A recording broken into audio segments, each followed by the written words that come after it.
네, 우리 옆에 분과 함께 인사하겠습니다. 당신은 존귀한 사람입니다. 시작. 당신은 존귀한 사람입니다. 우리 한 번 더 인사하실까요? 하나님을 기대합시다. 시작. 하나님을 기대합시다. 하나님을 기대합시다. 반갑습니다. 네. 오늘 벌써 1월 마지막 주 주일이 되었습니다. 우리가 이런 한 달 동안에 하나님께서 우리에게 베푸신 은혜를 감사하고 또 새로운 6월을 기대하는 마음으로 오늘 함께 예배하기를 원합니다. 오늘 하나님께서 주신 말씀 창세기 9장 1절부터 17절까지의 말씀입니다. 구약 성경 창세기 9장 1절부터 17절까지의 말씀입니다.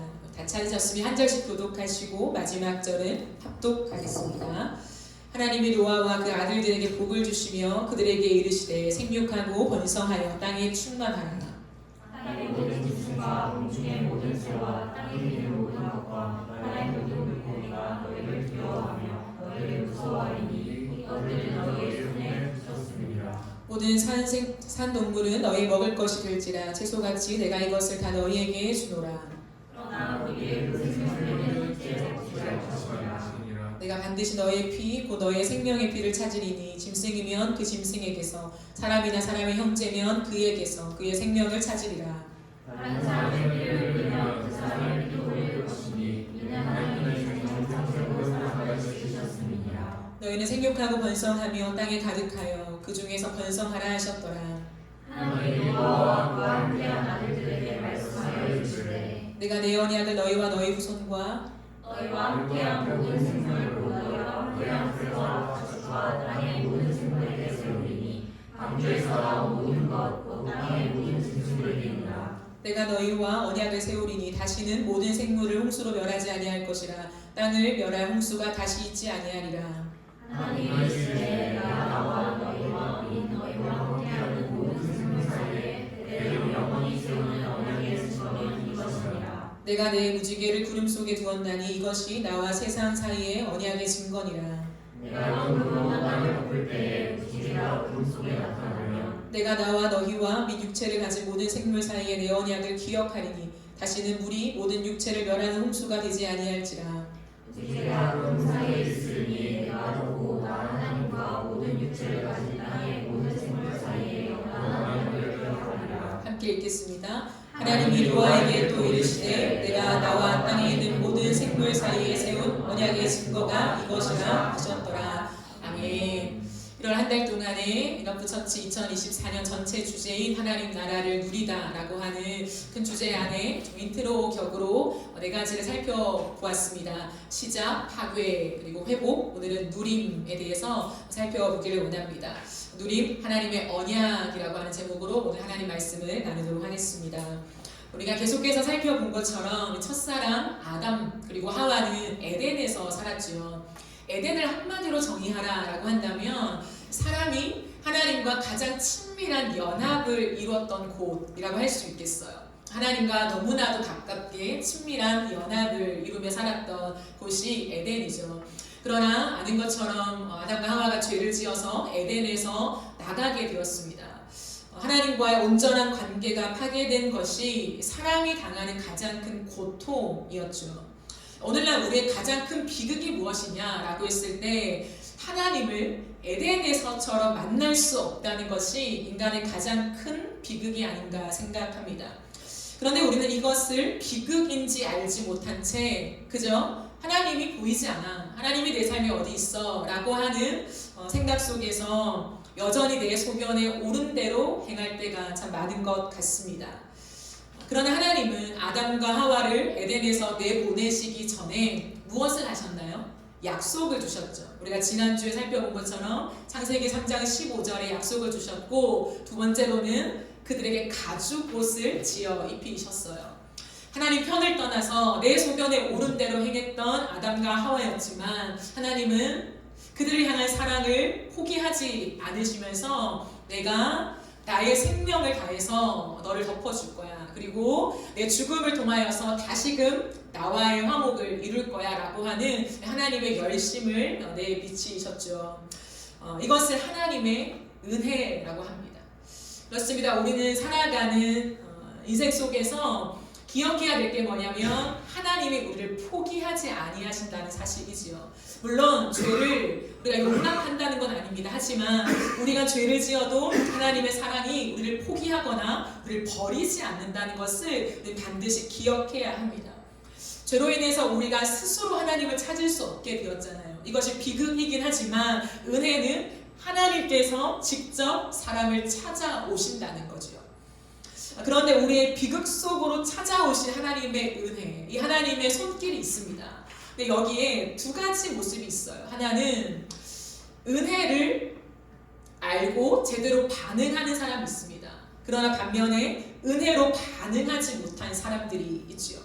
우리가 지난 목요 예배 때 살펴본 것처럼 아벨과 가인을 살펴봤잖아요. 아벨은 자신을 찾아오신 하나님의 손길을 은혜로 알고 반응했던 사람이에요.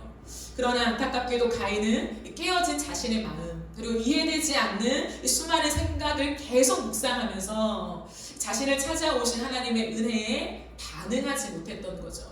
그 결과 동생인 아벨을 죽이고 부모를 떠나서 세상 속에 유리하는 사람이 되고 말았습니다. 그러나 하나님의 은혜는 또 뭐냐면 그 이후에 셋을 주시죠. 셋을 주시면서 이 하나님을 예배하는 셋의 가문을 통하여서 파괴되고 무너진 하나님의 나라를 다시금 세우기를 기대하셨다라는 거예요. 그러므로 하나님을 믿는 백성들 안에 반드시 있어야 되는 게 뭐냐면 기대라는 거예요. 우리 어떤 순간에도 놓치면 안 되는 것은 하나님을 향한 기대입니다. 왜냐하면 하나님이 우리를 기대하시기 때문이죠. 아무리 파괴되고 또 떠나고 또 떠난 하나님의 사람들이라 할지라도 당신의 모양과 형상대로 지음받은 사람들을 향한 기대를 결코 저버리지 않으신다는 것이죠. 시간이 흐르고 흘러 또다시 사람들은 자신의 소견에 옳은 대로 행합니다. 비극 중에 비극이지요. 그 결과 사람들은 하나님과 더욱 멀어져 가요. 여러분, 하나님과 멀어질 때에 나타나는 특징이 무엇일까요? 내가 하나님과 좀 멀어졌다라고 할 때 나타나는 특징이에요. 우리의 악한 본성이 그대로 드러납니다. 우리의 악한 마음들, 악한 생각이요 계속 나타나게 된다는 거예요. 그래서 그 못된 마음대로 말하고 행동하게 되죠. 때로 누군가를 찌르게 되고요, 좋지 못한 결과를 낳게 되기도 합니다. 근데 그런 악한 본성이 막 드러나는 하나님을 떠난 모습들이 얼마나 심각했던지 셋의 후손이 노아의 시대 때 하나님이 이렇게 말씀하세요. 창세기 6장 5절 이하의 말씀을 보면 이렇게 말씀하십니다. 여호와께서 사람의 죄악이 세상에 가득함과 그의 마음으로 생각하는 모든 계획이 항상 악할 뿐임을 보시고 땅 위에 사람 지으셨음을 한탄하사 마음에 근심하시고 7절 이르시되 내가 창조한 사람을 내가 지면에서 쓸어버리되 사람으로부터 가축과 기는 것과 공중의 새까지 그리하리니 이는 내가 그것들을 지었음을 한탄함이라 라고 말씀하십니다. 우리가 생각하는 모든 것이 악하다, 하나님을 떠나고 하나님을 붙잡지 않는 사람들에게 나타나는 특징이라고 할 수 있죠. 참 비참합니다. 그런데 8절 9절을 함께 보실까요? 8절에 그러나 그러나 노아는 여호와께 은혜를 입었더라. 이것이 노아의 조건이라. 노아는 의인이요 당대요 완전한 자라. 그는 하나님과 어떻게 했다고요? 동행하였으며 라고 되어 있습니다. 여러분, 어떤 사람이 하나님과 동행할 수 있겠습니까? 어떤 사람이 하나님과 동행할 수 있냐면 하나님의 은혜에 반응하는 사람이 하나님과 동행할 수 있어요. 여러분, 우리가 하나님을 만날 수 있다는 것이 은혜예요. 우리의 인생 속에 아주 작아 보여도요 하나님을 발견할 수 있다는 것이 하나님의 은혜거든요. 그런데 그 은혜에 반응한다는 것은 무엇이냐면 나를 만나주신 하나님께 감격하는 거예요. 그냥 어느 날 내 마음속에 하나님의 은혜가 많네, 오늘 그냥 내 마음이 무언가 하나님의 사랑으로 가득 찼네 라고 넘어가는 것이 아니라 하나님이 나를 만나주셨다는 그 사실에 감격하는 거예요. 아주 작은 간증이라 할지라도 내게 와서 만난 하나님과의 그 관계, 그리고 그 사건을 굉장히 기쁘게 여기며 감사하는 거라는 거죠. 그 순전한 마음, 아이 같은 그 마음들이 우리 안에 있어야 한다라는 거예요. 나를 만나주신 하나님을 기억하는 것. 우리가 과거에 하나님을 만난 기억들이 있잖아요. 그런데 그건 과거의 기억이고 예전에 그랬었어로 우리가 추억하는 것만이 아니라 그것을 계속 기억하면서 그때 나를 만나 주신 그 하나님 앞에서의 우리의 뛰는 가슴을 유지해 나가는 것이 너무나 중요하다라는 거예요. 다른 말로 하면 묵상이겠죠. 나를 만나 주신 하나님, 찾아와 주신 그날을 지속적으로 묵상하는 것이요. 저는 이 모든 것을 한 단어로 갈망이라고 말하고 싶습니다. 갈망이 무엇일까요? 그 만남과 경험이 너무나 좋았기 때문에 과거로 끝나는 것이 아니라 지금도 만나고 싶은 마음으로 이어지는 것, 그게 갈망이거든요. 하나님, 이전에 나를 만나 주신 하나님, 그 사랑을 경험케 하신 하나님, 내가 지금도 주님을 만나고 싶어요. 내가 지금도 그 사랑을 또 누리고 싶어요 라고 하는 것이 갈망입니다. 놀라운 것은요, 그 갈망이 동행으로 이어집니다. 여러분, 하나님의 시선이 고정되어 있는 곳이 어디일까요? 하나님 우리를 보실 때에 하나님의 시선이 절대로 벗어나지 않고 딱 한 곳에 고정되어 있다고 말씀하세요. 그곳이 어디일까요? 우리의 마음이라고 하세요. 하나님은 나는 사람의 중심을 보는 여호와다 라고 주님 말씀하셨지요. 그래서 내 마음이 하나님을 묵상하게 될 때에 하나님은 내 마음에 앉으신다는 거예요. 하나님은 하나님을 묵상하고 원하는 사람, 항상 그 하나님과의 추억을 오늘의 사건처럼 설레하며 갈망하는 그 사람과 함께하기를 기뻐하세요. 왜요? 원하니까요. 여러분, 이것은 사람도 마찬가지예요. 나를 누군가가 강렬히 원하고 나를 또 만나길 원해요. 과거에 많이 만났지만 오늘 또 만나길 원하고 오늘 또 대화를 하길 원해요. 그러면 내 마음이 그 사람에게 향하게 되죠. 연락하고 싶고 또 만나고 싶고 기대감과 설렘이 가득하게 되는 거예요. 비교할 수 없을 만큼 하나님은요, 우리 안에 하나님을 향해 고정된 마음으로 하나님 당신을 원합니다, 하나님을 또 만나길 원해요 라고 하는 그 갈망을 가진 사람, 그 마음이 발견되면요 반드시 그 자리에 앉으십니다. 떠나지 않는다는 거죠. 그것을 함께하는 동행이라고 표현합니다. 모든 사람들이 죄악된 본성에 반응하며 살아갈 때에 노아는 하나님의 은혜에 반응하며 살아갔던 사람이었어요. 참으로 놀랍죠. 앞서 읽은 9절에서 여호와께 은혜를 입었다, 노아는 여호와께 은혜를 입었다라는 말이 있잖아요. 이걸 히브리어 직역으로 하면 무엇이라 할 수 있냐면 여호와의 눈에 들었다라고 하는 표현이에요. 노아는 여호와의 눈에 들었다. 그렇습니다. 노아는 여호와의 눈에 들었어요. 왜 그럴까요? 그의 마음이 하나님께 고정되어 있었기 때문이에요. 그래서 하나님은 노아를 통하여 하나님의 나라를 세워가십니다. 내가 너를 통하여 내 나라를 다시 회복시키며 세워갈 거야 라고 말하는 거죠. 하늘과 땅에 이제 물이 터집니다. 하늘에서도 땅에서도 물이 터져서 온 땅 가운데 홍수가 나서요 수많은 사람들이 다 죽임을 당하죠. 그런 하나님은 노아와 그의 식구들을 살리셔서 그들을 통하여 하나님의 나라를 포기하지 않고 세워가시는 것이죠. 그래서 여러분, 하나님은 방주에서 드디어 나온 노아와 그의 식구들에게 가장 먼저 무엇을 선언하시나요? 가장 먼저 무엇을 선포하실까요? 복을 선포하세요. 오늘 우리가 읽은 9장 1절 말씀을 한 번 더 보시면 하나님의 노아와 그 아들들에게 무엇을 주시고요? 복을 주시며 그들에게 이르시되 생육하고 번성하여 땅에 충만하라 라고 말씀하세요. 여러분, 이 말씀은 누구에게 주셨던 말씀일까요? 아담과 하와에게요.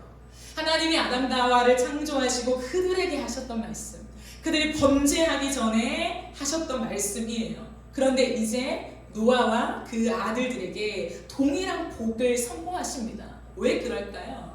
왜 새로운 말씀을 주시지 않고 실패했던 아담과 하와에게 주셨던 그 말씀을 동일하게 노아에게 주실까요? 이것은요, 하나님 나라 회복을 향한 하나님의 강력한 의지를 표현하고 있는 것입니다.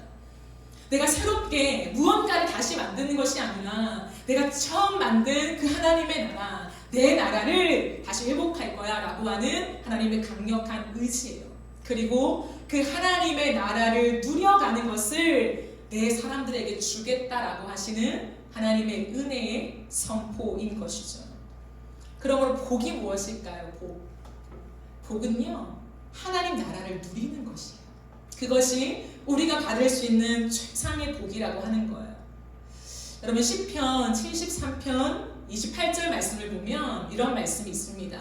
세 번역으로 보면요, 하나님께 가까이 있는 것이 나에게 복이니 라고 시편 기자는 고백해요. 무엇이 복인가? 하나님께 가까이 있는 것, 그 하나님의 임재 안에 있는 것이 복이다. 내가 주 하나님을 나의 피난처로 삼고 주님께서 이루신 나의 모든 일을 전파하겠습니다 라고 고백하고 있어요. 신명기 33장 29절에서는요 이렇게 말해요. 이스라엘아, 너는 복을 받았다 라고 말해요. 개역개정에서는 너는 행복한 사람이로다 라고 말하고 있죠. 복을 받았다. 왜냐하면 주님께 구원을 받은 백성 가운데서 어느 누가 또 너희와 같겠느냐.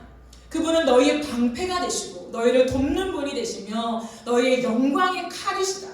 너희의 원수가 너희 앞에 와서 자비를 잠구하나 너희는 그들의 등을 짓밟는다 라고 말합니다. 무엇을 의미하는 걸까요?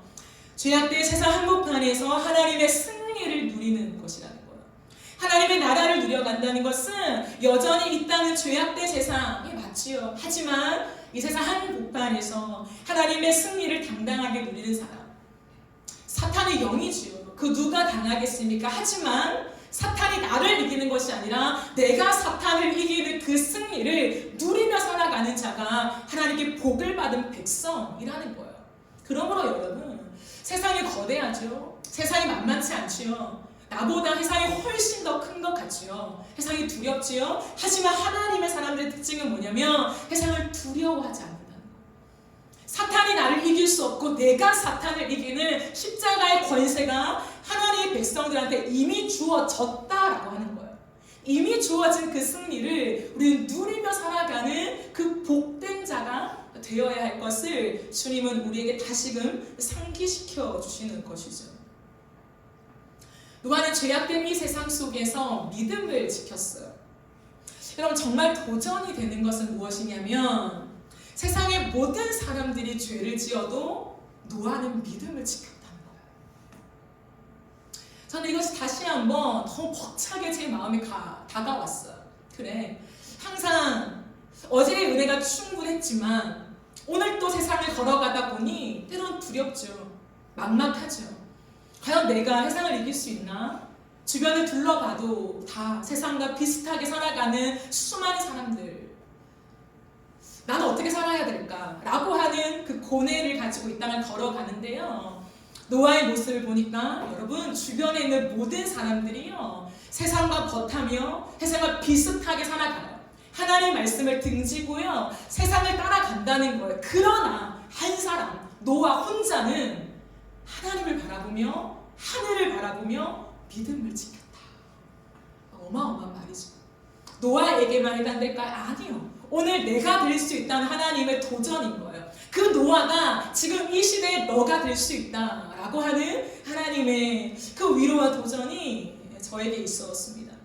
세상의 흐름에 순응하며 하나님의 말씀에 역행하며 살아가는 세상 한복판에서 세상의 흐름을 저항하면서 그 하나님을 따라 함께 걷는 사람, 노아였죠. 그는 하나님을 누리며 살았습니다. 누리며. 그 동행의 비밀은요, 자신의 마음을 지킨 것에 있었어요. 노아는. 여러분, 하나님은 우리도 노아와 같이 이 세상 한복판에서 믿음을 지키길 원하세요. 이 세상 한복판에서 내가 하나님 나라를 누리며 내 마음속에 참된 평안과 안식을 누리길 원하신다는 거예요. 세상이 힘들죠. 만만치 않습니다. 그러나 절대적인 평안이 내 안에 있다고 주님 말씀하세요. 내가 너에게 주는 것은 세상이 주는 것과 같지 않아. 세상이 주는 위로, 세상이 주는 평안, 세상이 주는 안식이 아니야. 그건 뭘까요? 일시적이고 상대적인 거죠. 돈이 주어져요? 그럼 평안해요. 반면에 돈이 없어져요? 그러면 평안이 사라지는 거예요. 관계가 좋아요, 사람들과? 그러면 기뻐요. 근데 관계가 어그러져요? 그럼 내 마음이 굉장히 어렵게 되는 거죠. 그건 세상이 주는 거다. 상대적인 거다. 조건부다. 그러나 내가 주는 것은 세상이 주는 것 같지 않아. 절대적인 평안이 임한다는 거죠. 어떠한 상황에도 어떠한 일을 경험했다고 해도 하나님이 내 안에서 평안을 걷어가지 않는 그 절대적인 안식이 우리 안에 있게 된다라고 하시는 거죠. 그러므로 주님은 창세기 9장 1절에서 복을 선포하시며 노아와 우리에게 동일하게 무지개 언약을 주시는 거예요. 무엇일까요? 다시 시작하는 거예요. 여러분, 이것은 하나님의 심판이 무섭죠. 물로, 홍수로 온 세상을 쓸어버린 그 무서운 하나님. 그러나 하나님은 이 안에 무엇을 가장 말씀하고 싶었냐면 나는 다 쓸어버릴 수 있는 하나님이야. 나를 무서워해, 두려워해. 그것이 아니라 다시 시작하라. 다시 하나님의 나라를 누리라는 은혜의 도전이에요. 나는 너에게 주고 싶은 것이 하나님 나라를 누리는 것이다. 죄악이 번영하고 가득한 이 세상 한복판에서도 나는 너희와 동행하기를 원해. 동행하는 자에게 참된 안식이 반드시 있단다. 누가 이 은혜를 누릴 것인가에 대한 하나님의 도전이라는 거예요. 그렇다면 여러분, 어떻게 하나님 나라를 누릴 수 있을까요? 짧게 두 가지를 살펴보려고 합니다. 첫 번째는 죄를 죄로 인정해야 합니다. 창세기 9장 3절에서 6절 말씀을 한 번 더 보실까요? 모든 살아있는 동물은 너의 먹을 것이 될지라. 하나님 주시죠. 채소같이 내가 이것을 너에게 준다. 이제 동물까지도 고기까지도 허락하십니다. 그러나 고기를 그 생명되는 피째는 먹지 마라. 내가 반드시 너희의 피, 너희의 생명의 피를 찾으리니 짐승이면 짐승에게서, 사람이나 형제면 그에게서 그의 생명을 찾으리라. 다른 사람의 피를 흘리면 그 사람의 피도 흘릴 것이니 이는 하나님이 자기 형상대로 사람을 지으셨다라고 말하죠. 마치 에덴에서 첫사람 아담에게 하시듯. 아담에게 무엇을 말씀하셨습니까? 에덴에 있는 모든 나무의 실과를 먹어라. 그러나 선악을 알게 하는 나무의 열매는 먹지 마 라고 하신 것과 똑같죠.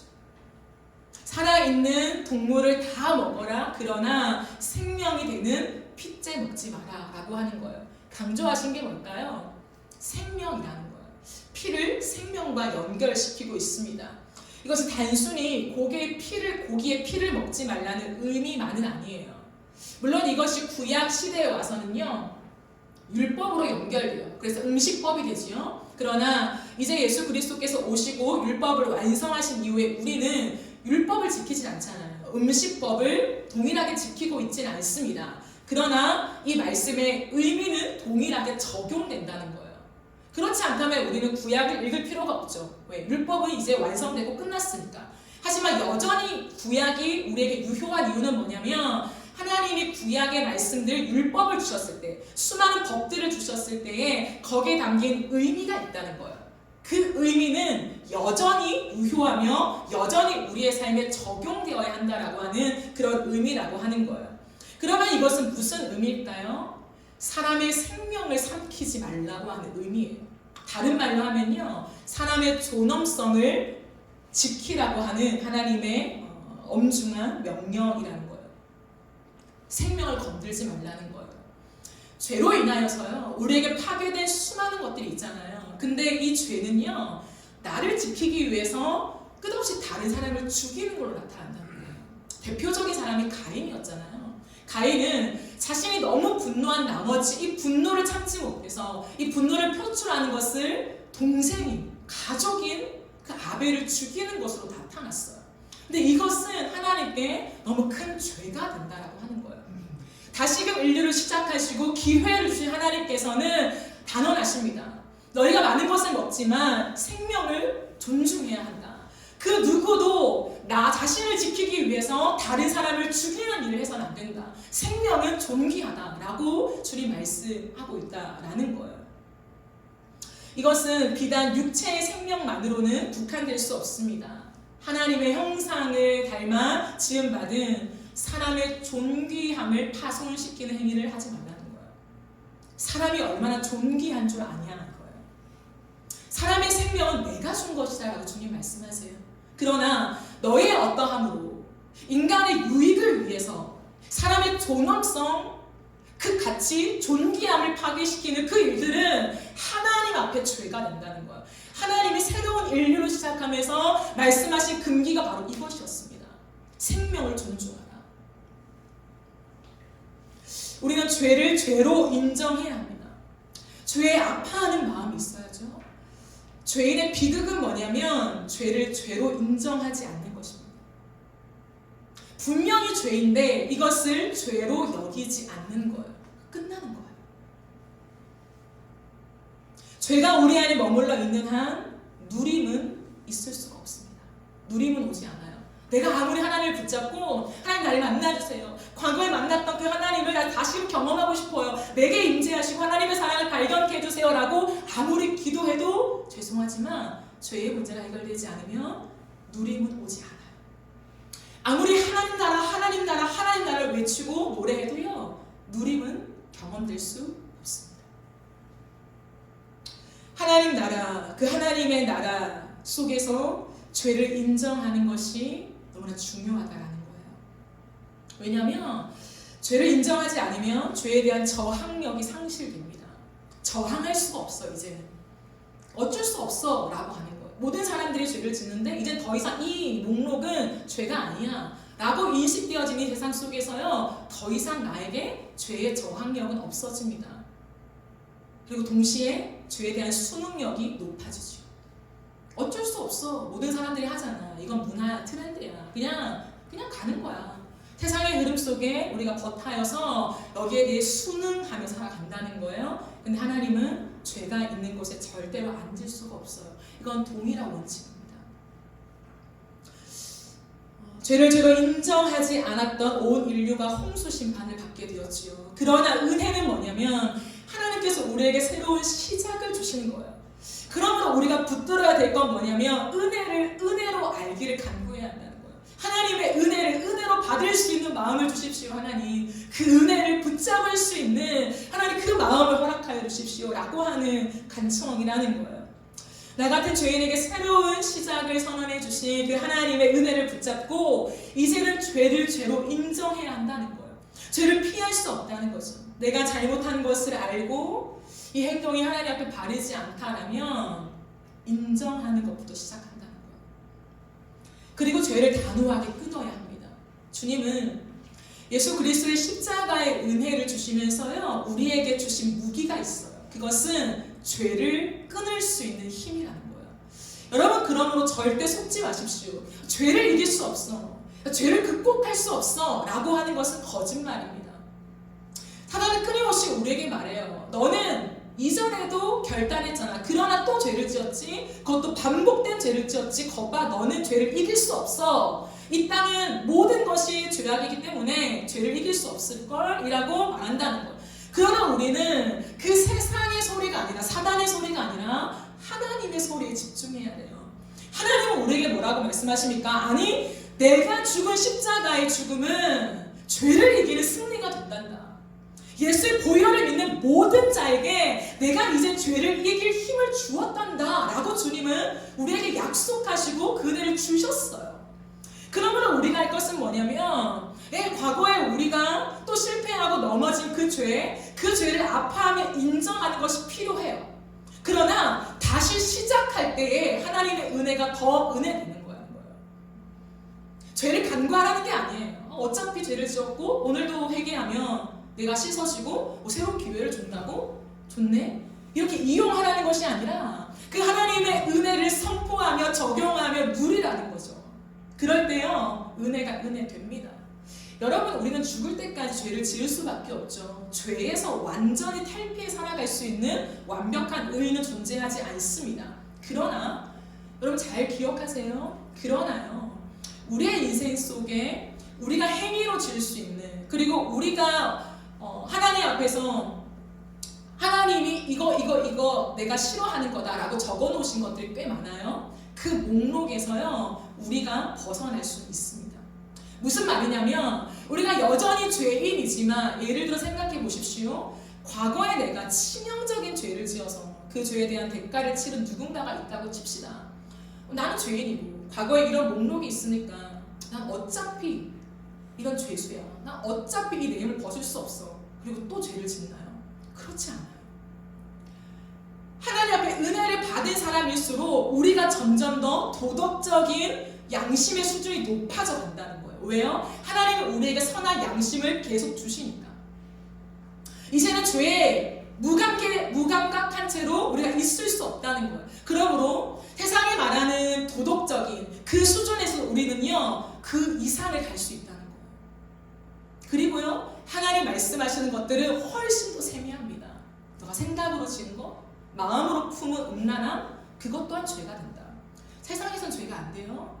그러나 하나님은요, 그것도 죄다 라고 하신다는 거예요. 그러면 내 마음에서요, 그것들이 자리 잡지 못하게 얼른 털어버릴 수 있다는 거예요.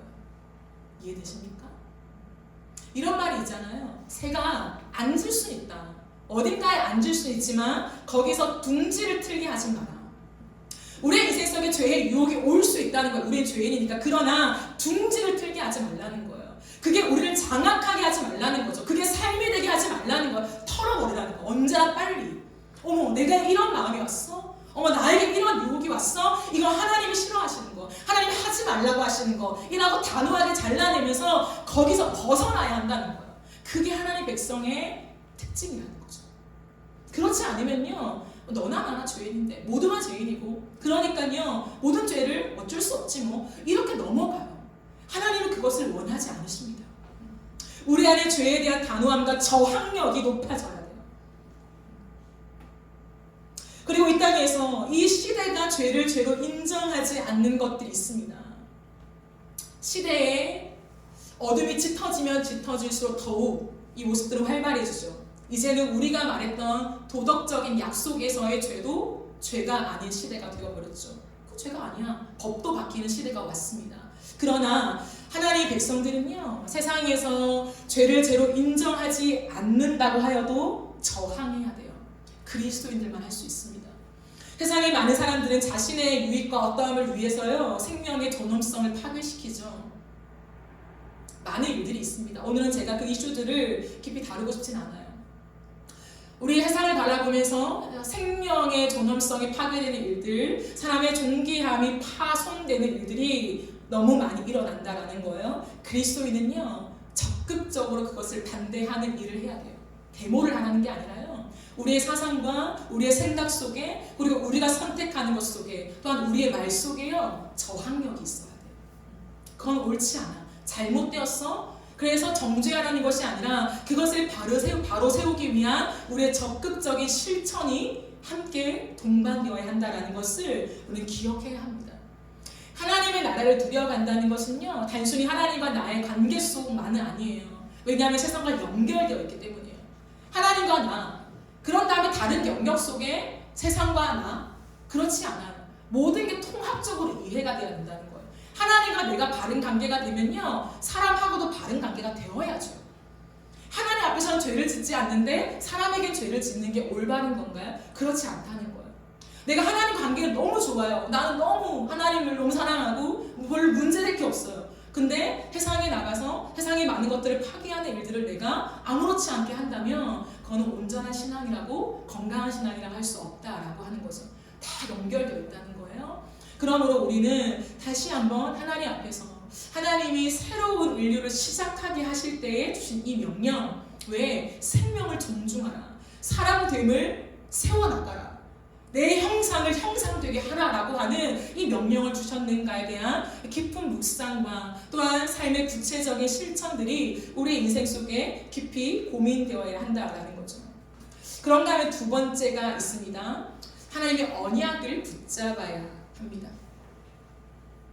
오늘 보면 8절에서 13절 말씀을 보겠습니다. 하나님이 노아와 그와 함께한 아들들에게 말씀하여 이르시되, 내가 내 언약을 너희와 너희 후손과 너희와 함께한 모든 생물, 너희와 함께한 새 가축 모든 생물에게 세우리니 방주에서 나온 모든 것, 모든 짐승. 계속 반복하는 게 뭡니까? 언약을 주시는데 새로운 인류 모두에게 주신다는 거예요. 은혜예요. 11절, 내가 너희와 언약을 세우겠다. 다시는 홍수로 멸하지 않을 거야. 12절, 하나님이 이르시되 내가 나와 너희와 및 너희와 함께 있는 모든 생물 사이에, 반복하시는 거예요. 언약의 증거는 이것이다. 13절, 내가 내 무지개를 구름 속에 두었나니 이것이 나와 세상 사이의 언약의 증거다 라고 하죠. 하나님은 새롭게 시작한 인류에게 언약을 주세요. 약속을 주신다는 거죠. 너무나도 큰 은혜입니다. 하나님은 노아와 그의 가족들에게 무지개 언약을 주세요. 근데 흥미로운 게 있어요. 이 무지개라고 하는 이 단어가요, 히브리어 원문에서는 사실 무지개가 아니에요. 무엇일까요? 활이에요. 활. 쏠 때 활 있잖아요. 활은 언제 쓰입니까? 전쟁 때 쓰이죠. 무기예요, 무기. 전쟁 때 적을 향해 쏘는 적대적인 행위를 상징하는 것입니다. 그런데 하나님께서 세상을 심판하시면서 사용했던 무기를 더 이상 사용하지 않겠다는 거예요. 그리고 하늘에 두겠다라고 하는 표현입니다. 여러분, 활이 어떻게 생겼나요? 이렇게 생겼죠. 이렇게 쏠 때 이렇게 생겼잖아요. 무지개가 어떻게 생겼나요? 이렇게 생겼죠. 활 모양이잖아요. 근데 그 무지개가요, 하나님이 활로 생각할 때 계속해서 야 앞으로 또 범죄해봐, 내가 다 쓸어버릴 거야, 심판할 거야 라고 했다면 그 무지개는요 이렇게 되어 있어야 되죠. 그림이. 근데 하나님 주신 무지개는 우리 편에서 봤을 때 이렇게 되어 있다는 거죠. 그것은 어떤 걸 상징하냐면 그 활의 방향, 더 이상 세상을 향하지 않고 세상 밖을 향하고 있다는 뜻입니다. 이 땅을 향하게 하지 않을 거야, 이 땅 밖을 향하게 할 거야 라고 하는 표현이시요.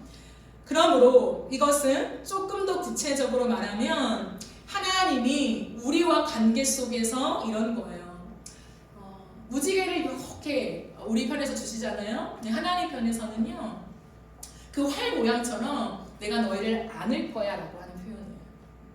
여러분, 안을 때 그 모양이 어떻게 됩니까? 활 모양이죠. 이렇게 무지개 모양. 그러면 하나님께서는 죄로 인하여서 넘어지고 심판할 수밖에 없는 인류에게 다시금 도전하시고 새로운 기회를 주셔요. 그 기회를 주실 때 무지개 언약을 주면서 너희가 앞으로 어떠한 정말 극악한 죄를 짓는다 하여도 내가 다시는 홍수와 같이 다 쓸어버리지 않을 거야. 왜냐면 내 자비로 너희를 안을 거야 라고 하는 그 상징적인 표현이라는 거예요. 그러므로 여러분, 하나님의 은혜의 장치가 있습니다. 그 은혜의 장치는요, 여러분 각자의 무지개로 표현돼요. 여러분의 무지개는 무엇입니까? 하나님의 은혜와 인도하심의 증표요. 우리가 죄를 짓고 하나님 앞에 죄를 인정할 때 주시는 증표들이 있거든요. 여러분, 이것은요, 죄송하지만 죄에 대한 깊은 하나님과의 관계가 없을 때 잘 주어지진 않아요. 우리가 실패하고 참 넘어지고 내가 다시 하나님 앞에 설 수 있을까라고 하는 그 두려움에 휩싸였을 때 은혜가 은혜되게 하시면서 하나님은요 무지개를 주세요. 약속을 주신단 말이죠. 그래서요 그 언약을 붙잡고 다시는 죄를 짓지 않도록, 그 죄를 미워하며 그 무지개 언약을 붙잡고 갈 수 있도록 은혜의 장치를 주세요. 여러분에게 그 무지개는 무엇입니까? 하나님의 약속. 내가 너에게 이런 언약의 말씀을 줄게 라고 했던 그 말씀이요, 여러분 그것을요 생명 다해 붙잡아야 돼요. 우리가 살아가는 동안에 하나님의 언약이 있어요. 약속이 있잖아요. 우리에게는 참 그게 익숙해져 있는 것 같아요. 교회 안에서 하나님 말씀이 늘 선포되어지고 좋은 말씀들, 구절들 뽑아서 암송시키고 그게 우리에게 또 위로가 되고 와닿고 이런 많은 분위기가 문화가 되어 있잖아요. 그런데 그 속에서 놓치는 우리의 안타까운 뭐냐면 그 하나님, 나에게 주신 하나님의 약속의 말씀이 너무 약화된다는 거예요. 그럼 그거 엄청난 거거든요. 내 인생 속에 하나님이 나에게 말씀하시는, 물론 이 모든 말씀이 온 인류에게 하시는 하나님의 사랑의 말씀이긴 하지만 나에게만 하나님이 딱 나와의 관계 속에 주시는 말씀들이 반드시 있거든요. 그 말씀은요 엄청난 거라는 거예요. 그러므로 그 말씀을 생명처럼 붙잡아야 한다는 거예요. 그럴 때 하나님 나라를 누릴 수 있어요. 그냥 나에게 주신 언약의 말씀, 너무 감사한 말씀, 여러분 이 정도가 아니에요. 정말 내 생명처럼 붙잡고 하나님, 내가 하나님이 없다라고 말할 수 없도록 만드신 이 언약의 증표, 내 인생 속에 하나님을 깊이 체험하지 못할 때도 있겠죠. 여러분 왜 없겠어요? 인생을 살다 보면 그러나 하나님의 인재가 보이지 않고 무언가 하나님의 사랑이 내 가슴에 지금 절절하게 와닿지 않을 그때에도 하나님 뭐라고 말씀하시냐면, 아니 나에게 준, 너에게 준 하나님의 그 말씀은 어마어마한 힘이라는 거야. 그 약속의 말씀을 붙잡고 나에게 나아와라. 그럴 때요 우리의 마음속에 하나님이 새로운 힘을 주신다는 거예요. 여러분 이것을 경험해야 돼요. 하나님의 그 약속의 말씀을 계속 선포하며 하나님 내게 이 말씀을 주셨지 않습니까? 나의 미지근한 마음속에 품을 주세요. 하나님을 향하여서 밋밋한 이 심령 속에 다시금 설레이는 그 마음을 회복하소서. 이 약속의 말씀을 받을 때에 내가 펑펑 울며 하나님 앞에 감격하며 주님을 위해 살게요 라고 붙잡았던 그때 내가 어디 있습니까 주님? 부디 나를 불쌍히 여기소서. 그 모습을 회복시키소서. 여러분 이 절규가 있어야 된다고. 하나님 앞에 바닥을 기면서 하나님 앞에 붙잡는 그 힘이 있어야 돼요. 왜? 우리 스스로 하나님을 찾을 수 없는데 하나님을 찾아오셔서 말씀을 주셨잖아요. 여러분 이게 은혜라는 거예요. 엄청난 은혜라는 거예요. 누가 이 은혜를 은혜로 알고 붙잡느냐라는 거죠. 하나님은 언약을 붙잡는 것이 중요한 이유가 있습니다. 언약은 하나님의 기억하심이 되기 때문입니다. 그럼 마지막으로 보실까요? 14절에서 17절 말씀입니다. 내가 구름으로 땅을 덮을 때 무지개가 구름 속에 나타나면 내가 나와 너희와 미 육체를 가진 모든 생물 사이에 내 언약을 어떻게 하신다고요? 기억하니 다시는 물이 모든 육체를 멸하는 홍수가 되지 아니할지라. 무지개가 구름 사이에 있으리니 어떻게 해요? 내가 보고 그 무지개를 보신다는 거예요. 그런 다음에 나 하나님과 모든 육체를 가진 땅의 모든 생물 사이에 영원한 언약을 기억하겠다. 하나님이 노아에게 또 이르시되 내가 나와 땅에 있는 모든 생물 사이에 세운 언약의 증거가 이것이라 하셨다. 계속 반복하세요. 무지개는요 하나님을 위한 것이기도 합니다. 참 웃기죠. 하나님이 기억 못하실 게 어디 있냐고요. 하나님은 상상을 초월하시는 분이잖아요. 전지하신 분입니다. 모든 것을 알고 계세요. 어찌 잊을 수 있겠냐고요. 잊을 수 없는 하나님입니다. 기억하지 않을 수 없는 하나님이라는 거예요. 그러나 관계를 설명하시는 거예요. 나와 너의 관계는 인격적인 관계다. 나는 신, 너희는 저 밑에 있는 하찮은 피조물, 그게 아니라 나와 너는 인격적인 교제를 하는 그런 사랑의 관계 안에 있어 라고 하는 거예요. 그러는 거예요. 여러분 우리 또한 내 편에서요 하나님과의 관계를 할 때요 하나님이 나를 보실 때 함께하고 싶지 않은 순간이 왜 없겠습니까?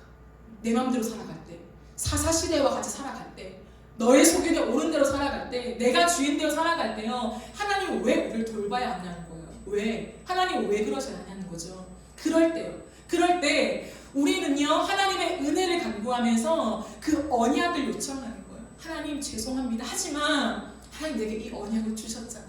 그러니 하나님 나를 돌봐주세요 라고 하는 거예요. 근데 하나님은요 실언치 아니하신 하나님이기 때문에 신실하신 하나님이기 때문에요 그 언약대로 일하십니다. 우리를 용서하시는 거예요. 근데 그 자세는 말했으니까 당신이 지키세요 이런 태도 아닌 거 아시죠? 하나님 앞에 뉘우치며 하나님 잘못했어요. 아니면 하나님 제가 왜 이런지 모르겠어요. 나도 내가 컨트롤이 안 돼요. 근데 하나님 나를 좀 도와주세요. 당신이 약속해 주셨잖아요. 그러니 하나님 좀 도와주세요 라고 하나님 앞에 매달릴 때 하나님 반드시 약속대로 임하십니다. 왜냐하면 기억하신다고 했거든요. 무엇을 기억하실까요 여러분? 이 내용 아니에요.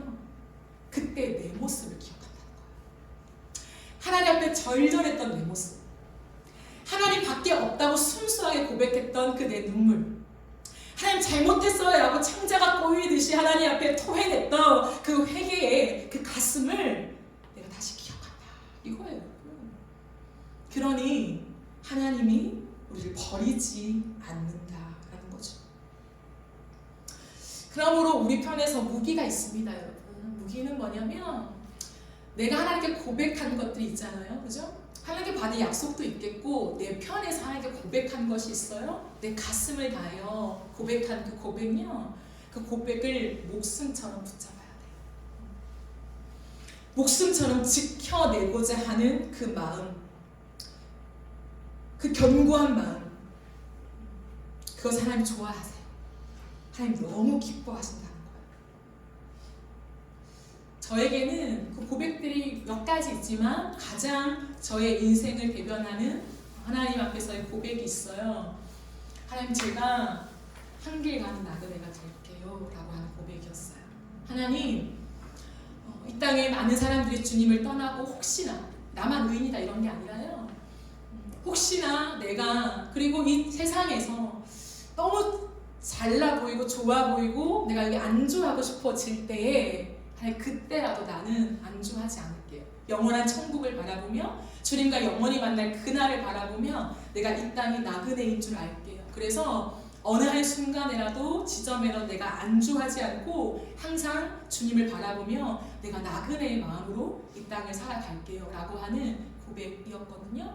근데 그 고백을요 지키지 못할 때도 있었던 것 같아요. 흔들리고 넘어지고 어느 순간 돌아보니 안주하고 있더라고요. 여기가 좋사오니 하며 여기서 평생을 살고 싶어요 라고 하는 참 어처구니가 없는 나의 고백을 하고 있는 내 모습을 발견할 때가 있었거든요. 그런데 다시 하나님께 드렸던 이 고백이 생각나면서 제가요 그 안주하는 자리에서 벗어날 수 있었어요. 아, 여기 내 자리가 아니지. 내가 왜 여기 앉아있어. 한길가는 나그네로 살기로 했잖아 라고 하며 다시금 나의 인생의 걸음으로 옮기게 되더라고요. 이게 고백의 힘이에요. 다시 출발하게 만드는 힘, 다시 하나님을 향하여 바르게 걷게 되는 그 힘이 우리의 고백에 있습니다. 사랑하는 여러분, 여러분이 하나님께 드린 고백은 무엇입니까? 그 고백대로 다시 살아가십시오. 그 고백대로 다시 여러분의 삶을 조정하십시오. 그 고백을 따르는 여러분의 길이라면 그 길 위에 하나님 나라가 임하여 있을 거예요. 하나님 나라를 누리는 삶이 되어질 것입니다. 여러분, 이런 사람은요 사람과의 관계에서도 약속을 중요하게 여겨요. 타인으로부터 신실한 사람이다라고 인정을 받고 신뢰를 얻을 수밖에 없어요. 그러니 하나님의 신실하심을 반사하는 사람이 되는 거예요. 아, 저 사람이 저렇게 신실하면 저 사람이 하나님 믿을만하다. 저 사람의 하나님 내가 따를만해. 신뢰가 생기면서 하나님의 신실하심을 보여주는, 반사하는 사람이 되는 거예요.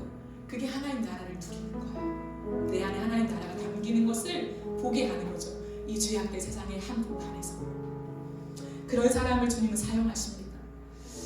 말씀을 정리하겠습니다. 사랑하는 여러분, 하나님의 은혜를 은혜로 받는다는 것은 하나님이 우리에게 새로운 시작을 주신 것이 얼마나 특별한 것인가를 아는 것에 있어요.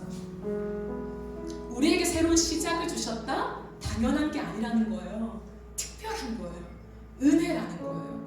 그래서 그 시작을 잘 달려가야 돼요. 또 시작하게 하시겠지. 하나님의 은혜는 영원한데 그런 거 말고요. 그 시작하신 하나님의 은혜를 은혜로 알고 하나님 내 평생에 예전에 지었던 그 죄를 쳐다보지도 않을게요. 아니 누군가 이게 죄가 아니라고 말해도 하나님이 죄라고 하면 나는 쳐다보지도 않을게요. 거기 있지도 않을게요. 하나님. 내 기준은 세상이 아니라 법이 아니라 하나님이십니다. 성경을 읽고 또 읽으면서 하나님이 야, 난 그거 싫어한단다. 그걸 너의 인생에 좀 없애줄 수 없겠냐? 그거 마음에 품지 마라 라고 하는 그 모든 것을 알아가면서 끝없이 죄와 싸우되 피 흘리기까지 싸우면서 하나님 그 죄에서 떠나겠습니다. 하나님 정말 죽기를 각오하면 내가 그렇게 살게요. 그 은혜 받은 반응을 하며 살게요. 내 인생에 하나님 나라를 누리게 해주세요. 죄를 죄로 인정하며 하나님의 언약을 붙잡을게요. 나 같은 죄인에게 주신 하나님의 언약, 그 하나님의 약속, 하나님께 웬 말입니까? 왜 은혜입니까? 한 구절이라도 전 상관없습니다. 내 평생에 붙잡을 만한 하나님의 힘이 됩니다. 이 한 구절을 붙잡고 내 인생을 달려갈게요. 한길 가는 나그네로 내가 달려가다가 당신을 만나겠습니다. 그럼 이런 마음이요. 그 마음이 있는 자에게 주님은 오늘도 내가 내 나라를 누리게 하겠다. 참된 평안과 안식을 주마. 해산의 한복판에서 나와 함께 기쁘게 이 길을 동행하자 라고 하시는 그 하나님의 위로가 우리의 인생 속에 들려지는 복을 주십니다. 바라기는 이번 한 주간을 살아가는 동안에도 죄를 죄로 인정하며 나의 무지개를 붙잡으십시다. 여러분의 무지개를 붙잡고 하나님 나를 기억하소서 하게 하시는 그 지점으로 나아가십시오. 그리고 그 은혜로 승리하는, 그 승리를 누리는, 사단에게 지지 않고 사단의 머리를 박살낸 예수 그리스도의 승리로 우리가 사단을 이기는 그런 복된 삶이 되어지기를 간절히 바라고 소망합니다. 네, 우리 함께 찬양하실까요?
주님을 빼고서 설명이 안 되는 그들 속에 살고 있었네. 처음부터 고백합시다. 끝없을 것 같은 무거운 내 삶에 주님의 뜻이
할렐루야. 또 다른 은혜가 만약에 없다고 해도, 내가 기대하는 무언가가 없다고 해도요, 이미 주신 그 은혜, 그 약속을 통하여서요, 우리가 여기 앉아있다라는 이 사실만으로 여러분 은혜가 충분하지 않아요. 세상에 많은 사람들이 이 시간에도요, 하나님을 알지 못하여서요, 세상을 즐겨요. 세상에 나아가서도요, 저희를 죄인지 알지 못하는 무수히 많은 사람들이 있어요.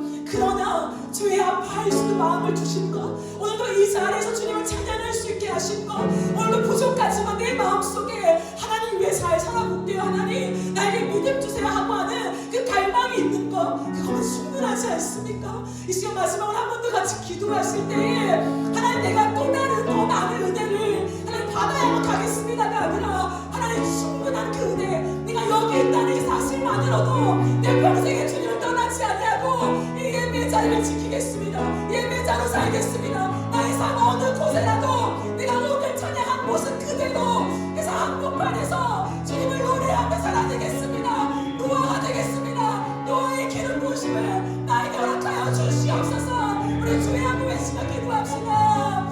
주여,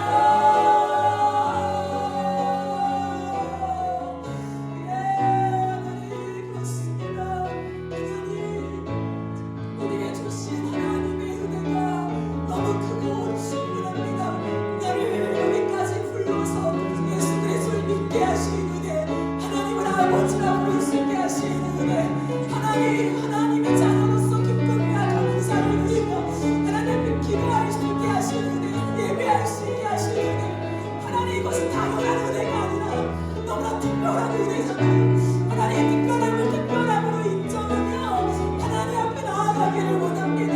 아버지 우리의 삶에 세상의 한복판에서 하나님이 하나님 되심을 바라며 하나님 찬양하며 노래하며 하나님 우리가 서로 어느 곳에라도 하나님을 오늘처럼 동일하게 하나님 예배하기를 원합니다. 내가 오늘 저희가 이 모습 그대로 하나님 찾아 한복판에서 아무도 보지 않는 그곳이라도 내가 동일하게 살아내기를 원합니다. 하나님 여기 있을 때나 하나님 내가 일상에 있을 때나 하나님의 동일한 마음과 하나님 동일한 자세로 내가 주의 앞에 신실하게 살아가기를 원합니다.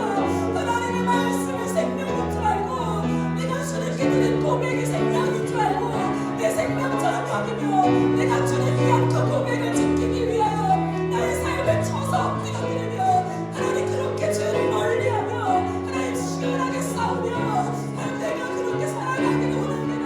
내 시대의 노아가 되기를 원합니다. 하나님과 함께 걷는 사람, 매일매일 하나님과 함께 걷는 사람, 하나님의 눈에 드는 사람, 하나님의 눈이 고정되어질 때에 너무 기쁘다라고 하나님이 만지시고 싶은 그 마음이 내 마음이 되길 원합니다. 하나님 내 마음을 잘 지켜나가게 하시고 이 세상 속에 하나님 예수 그리스도의 은혜를 덧입는 의인이 되게 하시고 예수의 십자가의 은혜를 자랑하는 하나님 한 사람으로 우리가 살아가기를 원하오니 주여 나를 붙잡아 주시옵소서. 하나님의 은혜를 노래하며 깨끗하게 살기를 원합니다. 생명을 존중하며 하나님 사람의 존엄성을 높이며 그를 살기를 원합니다. 나의 이해를 따라 사람을 짓밟지 않게 하시고 하나님 그들을 무시하지 않게 하시고 하나님 사람을 존중하며 사람을 사람답게 살며 하나님 그렇게 살아가는 나의 삶을 주시고 주여 내려놔요 주시옵소서. 우리의 낙한 우리를 일으켜 세우시고 하나님 길을 하여 주시옵소서. 살아계신 하나님이 약속으로 우리를 인도하시고 우리가 여기까지 왔습니다. 죄 많은 우리가 여기까지 와서 이곳에서 하나님을 높이며 예배할 수 있는 것, 이것이 은혜의 증거가 아니고 무엇이겠습니까? 하나님 이것이면 충분합니다. 우리의 마음을 다시 일으키게 하시고 살아계신 하나님이 우리에게 허락하신 그 은혜를 은혜로 붙잡으며 아버지 감격하게 하시고 기뻐하게 하시고 묵상하게 하시고 하나님 즐겁게 주님을 위하여 다시금 달려가는 우리의 인생들이 되게 하여 주시옵소서. 하나님 세상은 죄를 죄로 여기지 않는 시대가 되어버렸습니다. 그러나 하나님의 사람들은 하나님이 죄라고 하시는 것들을 죄로 인정하고 고백하게 하여 주옵소서. 하나님이 하지 말라고 하시는 것 하지 않고 하나님 생명을 존중하며 사랑을 귀하게 여기며 이 땅 가운데 하나님의 형상의 모습들을 더 바르게 세워가는 우리 교회가 되게 하여 주시옵소서. 하나님 시간이 흘러 돌아보니 하나님 모든 것이 하나님의 은혜였음을 고백합니다. 아버지 이 은혜를 붙잡고 이번 한 주도 승리하게 하여 주시고 사단을 이기는 승리를 이미 우리에게 주셨으니 그 승리를 사용하며 넉넉히 이기며 하나님의 복을 받아 누리는 이번 한 주 될 수 있도록 우리와 동행하여 주시옵소서. 감사드리며 예수님의 이름으로 기도합니다.